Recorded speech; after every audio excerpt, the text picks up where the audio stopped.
하나님 말씀은 구약성경 신명기 28장 58절에서 62절까지입니다.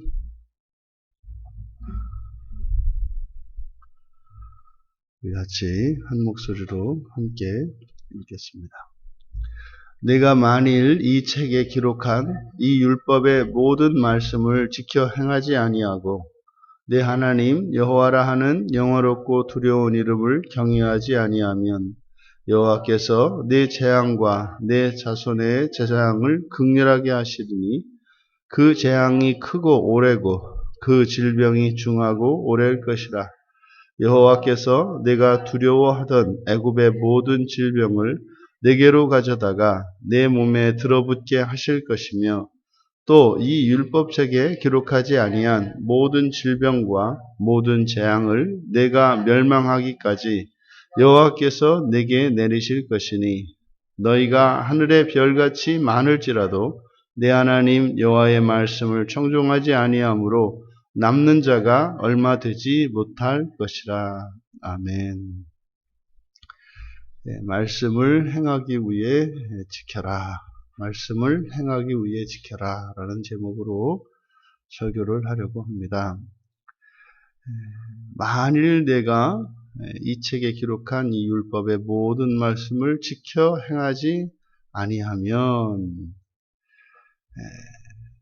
이것은 이제 말씀을 지키면, 그러니까 우리가 종교개혁의 가장 큰 중요한 모토가 오직 성경입니다. 오직 성경. 그래서 끊임없이 우리들의 신앙은 하나님의 말씀을 중심으로 이제 계승이 되고 보존이 되어집니다. 그래서 하나님 말씀이 훼손이 되면 우리들의 신앙은 자연히 훼손되게 되어 있습니다. 그것은 참 하나님이 아닌 거짓 신을 섬기게 되어 있다는 거죠. 그래서 2000년 교회의 역사 동안 끊임없이 하나님의 말씀을 훼손시키려고 하는 이런 시도가 단 한 시대도 중단된 적이 없습니다. 이것은 끊임없이 사도들이 살았던 당시에도, 심지어는 예수님이 생존하여 공생애를 하시던 그 당시에도 예수님에 대한 거짓과 이런 음해들이 난무했었고, 또 사도들이 활약을 하던 그 초대교회 시대에도 거짓 사도들이 나타나서 이제 하나님의 말씀을 끊임없이 왜곡하고 거짓을 말하는 사람들이 있었습니다. 그래서 실제로 사도들이 신약 성경에 보면은 사도들이 이 거짓 교사들에 대해서 끊임없이 경고를 하고 성도들에게 이성적으로 그것을 잘 분별할 것을, 또 영적으로 깨어있을 것을 이야기를 합니다.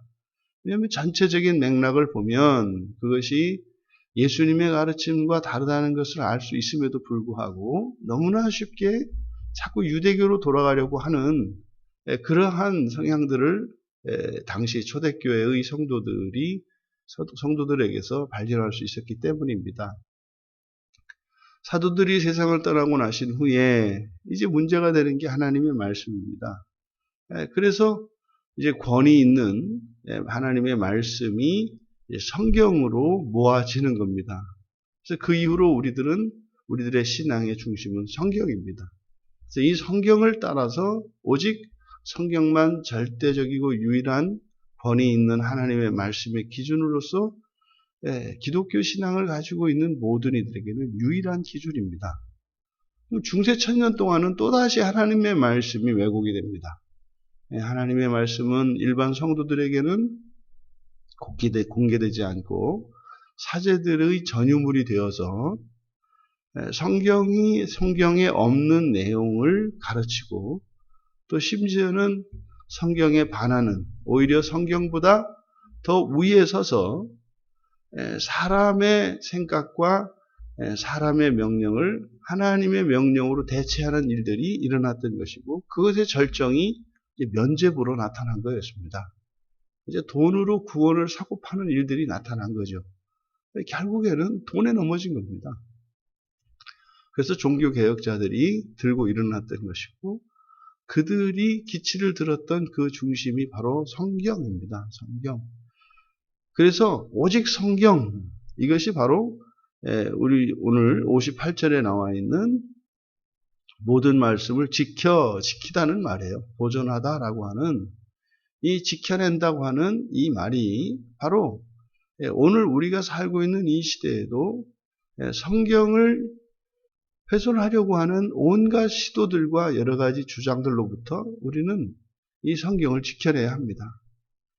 지금은 이제 우리나라에서조차 성경을 완전하고 무오한 하나님의 성령의 감동으로 이루어진 완전한 하나님의 말씀이다라고 하는 것을 믿는 교단도 이제는 거의 없고, 실제로 성도들조차도 하나님의 말씀을 또 뭐 형식적으로는 그렇게 믿는다고 하면서도 하나님의 말씀을 기준으로 삼는 것이 아니라 여전히 사람들의 주장과 사람들의 가르침을 더 우선하는, 정말 너무나 어이없는 그런 일들이 일어나고 있습니다. 보통은 그래서 성경을 완전한 하나님의 말씀이라고 믿는 교단이나 또 그러한 신자들의 수를 보통 뭐 1% 정도 봅니다. 1%. 지금은요, 이 성경이 완전한 하나님의 말씀이라고 믿는 사람들은 전 세계 기독교인의 1% 정도에 불과해요. 전 세계에. 그러니까 그냥 성경이 하나님의 말씀이다 이렇게만 해도 뭐 성적으로 따지자면 1% 안에는 드는 거예요. 이게 이제 오늘날 우리들의 현실입니다. 왜 이런 일이 일어났을까? 지금 오늘 말씀을 보면 지켜야 돼요. 보존해야 된다고요. 그 말씀을 지켜야 합니다. 근데 단순히 이 성경을 보존하는 것, 지키는 것, 그것이 다가 아닙니다. 지키되 두 가지 우리가 여기에서 말씀을 하고 있는데, 첫째로는 행하기 위해서예요. 지금 우리말 성경에서는 그냥 모든 말씀을 지켜 행하지 아니하고 이름을 경외하지 아니하면, 이제 세 개가 이렇게 쭉 병렬로 연결되어 있습니다만, 말씀을 지키는 것이고 두 가지는 목적입니다. 말씀을 지키는 목적, 첫 번째 행하는 것입니다. 말씀을 따라 살아가는 것입니다. 이게 첫 번째 목적. 두 번째는 바로 하나님의 이름을 경외하는 것입니다. 말씀을 지키는 것과 말씀을 지키는 것이 그 말씀을 따라 살아가는 것과 또 말씀을 따라 살아가는 것이 여호와를 경외하기 위한 것이에요. 그러니까 여호와를 경외한다고 하는 것은 그 말씀을 따라 사는 것이요, 말씀을 따라 살고자 하는 것은 여호와를 경외하는 것이라는 거죠. 이 두 가지는 서로 떨어져 있지 않습니다.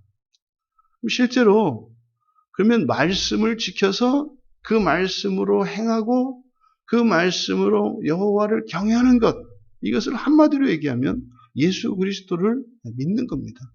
그러니까 예수 그리스도를 믿는 믿음 안에는 여호와를 경외하고요, 하나님의 말씀을 보존하는데 그 말씀을 보존하는 목적이 뭐예요?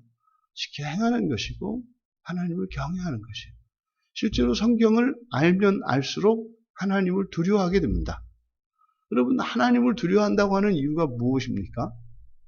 하나님의 존재 때문입니까? 여러분, 하나님의 전능하심과 그 위대하심이 직접 하나님을 목도하기 전에는 그런 두려움을 갖지 않습니다. 여러분, 뭐 보십시오.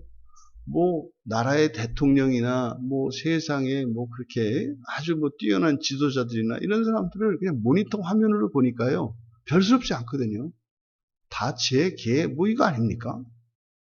그런데요, 막상 만나서 그 앞에 서면 어떻게 돼요? 이상하게 몸이 뻣뻣하게 굳고요, 괜히 피실피실 웃고요, 이렇게 굽신굽신하게 되는 겁니다. 나도 모르게 이렇게 인사가 되고 숙여져요. 이게요, 이게 두려움이거든요. 그가 가지고 있는 그 권세, 그것이 사람들로 하여금 이렇게 복종하게 만듭니다. 그러니까 하나님을 직접 뵙기 전에는 하나님에 대한 아무리 많은 수사들이 이렇게 하나님을 설명을 하더라도 그게 와닿지 않아요. 왜요? 아니, 어차피 저 우주 넘어 삼천우천 저기에 계신 하나님인데 뭐가 무섭겠어요? 예? 법보다 주먹이라고, 그거보다는 동네 건달이 더 무섭고요. 예? 내가 모시는 상사가 훨씬 더 무서워요, 하나님보다. 그러니까요, 하나님의 존재에 대해서 우리가 알므로써 이렇게 하나님에 대한 두려움을 갖는다는 것은 굉장히 어렵습니다. 그러니까 성경을 아주 잘 알기 전에는, 그리고 그것을 인격적으로 받아들이기 전에는 하나님을 두려워하지 않아요. 그러면 성경에서 우리가 하나님을 두려워하는 이유가 뭡니까? 심판이에요. 하나님의 공정한 심판에 우리가 두려운 거예요. 그러면 그 하나님에 대한 두려움이라고 하는 것은 결국 종말에 대한 두려움이다. 종말에 있을 심판에 대한 두려움이에요. 그럼 만약에 종말에 있을 심판이 없다면 하나님에 대한 두려움이 사라집니다. 또 그런 건 있겠죠. 구약에 있는 것처럼 막 소돔과 고모라 성과 같이 말이죠. 이렇게 막 타락하고 그러면 하나님이 불을 내려서 막 다 태워버리고 도시를 멸망시켜버려요. 그것이 지금도 계속 일어나요. 예를 들어서. 그럼 두려움을 갖겠죠. 그럼 만약에 지금 여기서 경고하고 있는 이 내용들을 보십시오. 만약에 이렇게 그 말씀을 보존하되 지켜 행하기 위해서, 그리고 여호와의 이름을 경외하기 위해서가 아니라면, 다시 말해서 말씀을 가지고 있지만 그 말씀을 따라 살지 않고 여호와를 두려워하지 않는다면, 이것을 한마디로 하면 뭐라고 한다? 예수를 믿지 않는다면, 예수를 믿지 않는다면 어떤 일이 일어날 것인가? 엄청난 재앙에 대한, 너의 재앙, 내 자손의 재앙을 극렬하게 하실 것이다. 얼마만큼 그 재앙이 극렬한가? 이제 그 뒤에서 설명하는 내용입니다. 첫째로 어떻게? 그 재앙이 크고 오래고 중하고 오래할 것이다. 그러니까 이 재앙이 크고 오래고 또 중하고 오래할 것이다.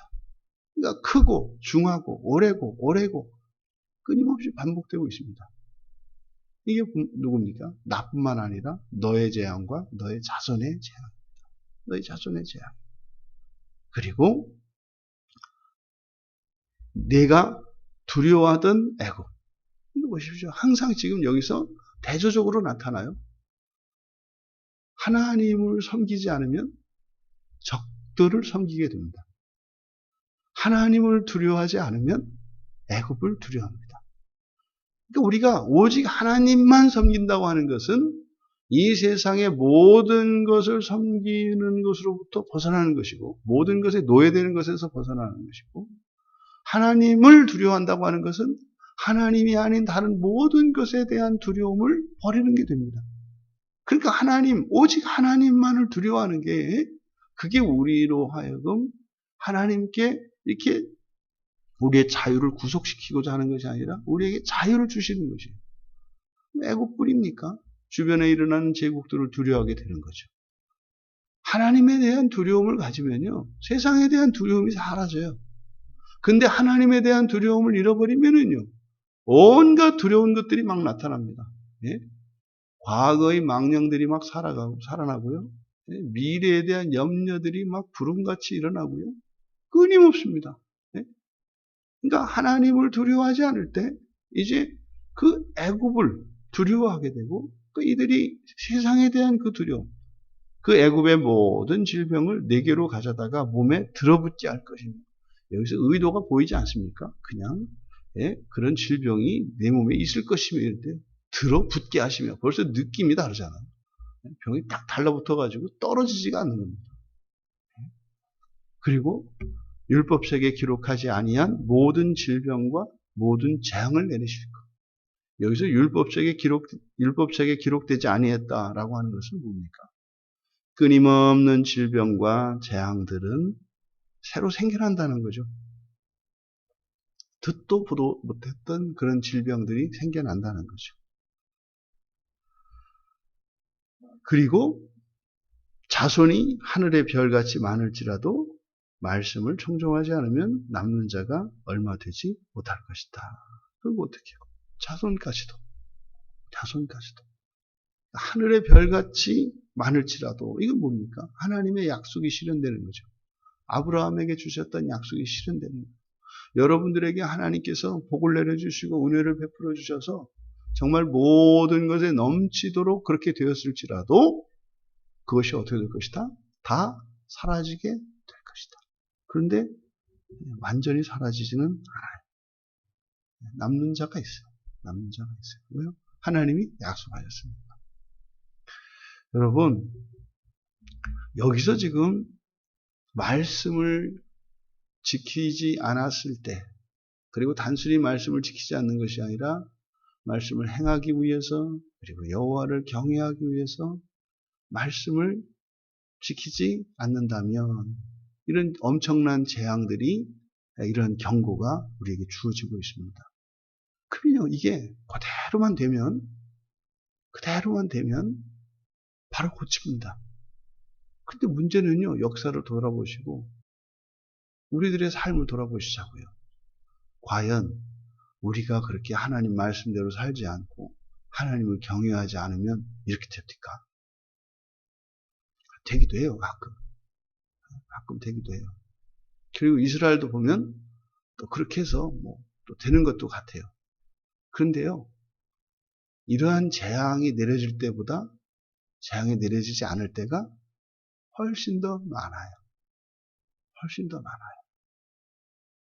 그러니까 하나님을 두려워하지 않는 거예요. 근데 이게 뭐라고요?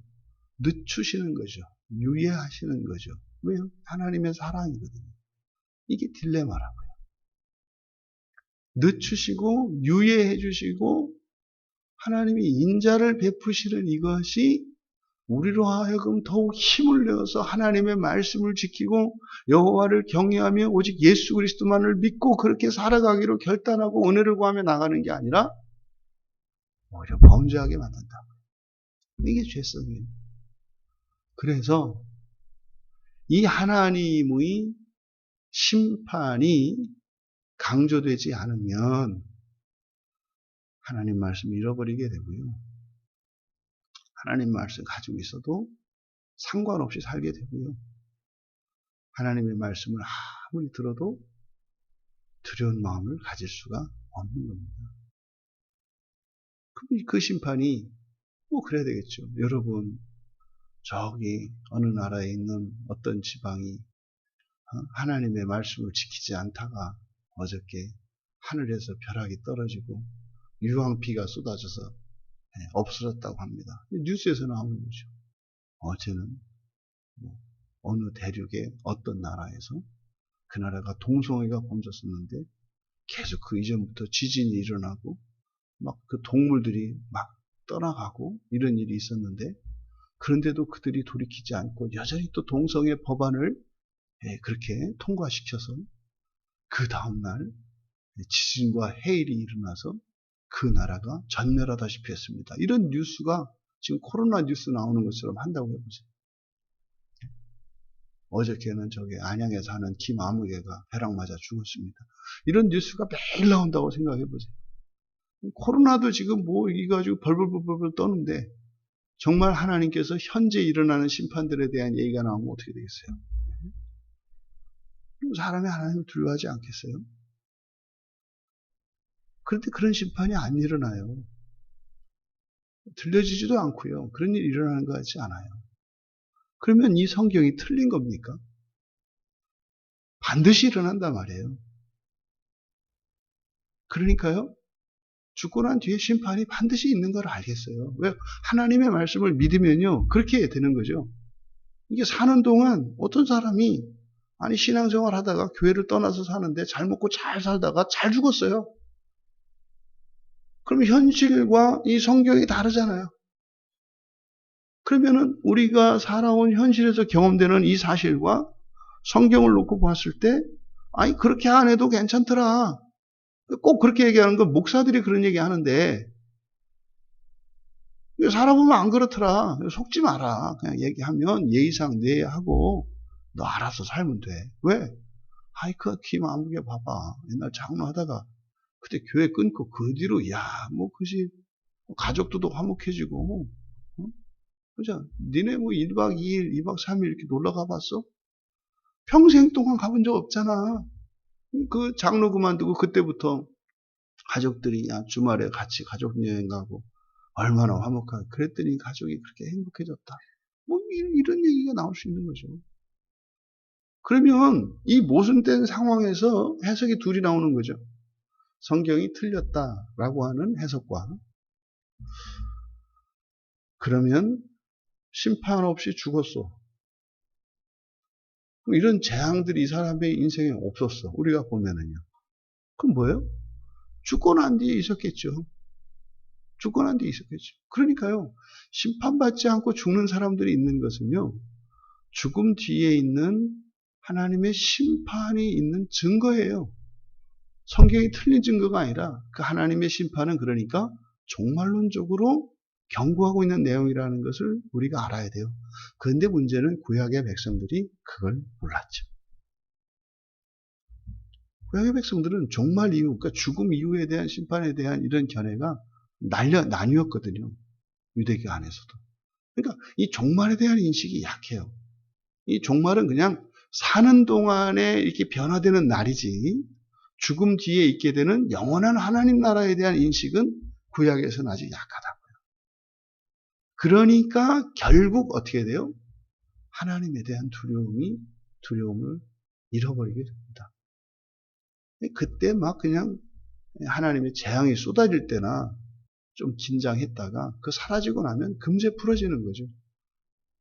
우리들은 알고 있습니다. 이제는 온전한 하나님의 계시를 그 마지막 날까지 하나님이 행하실 그 심판과 새 창조에 대한 계시까지 우리는 알고 있습니다. 그래서 종말을 알지 못하면 하나님에 대한 두려움을 가질 수가 없어요.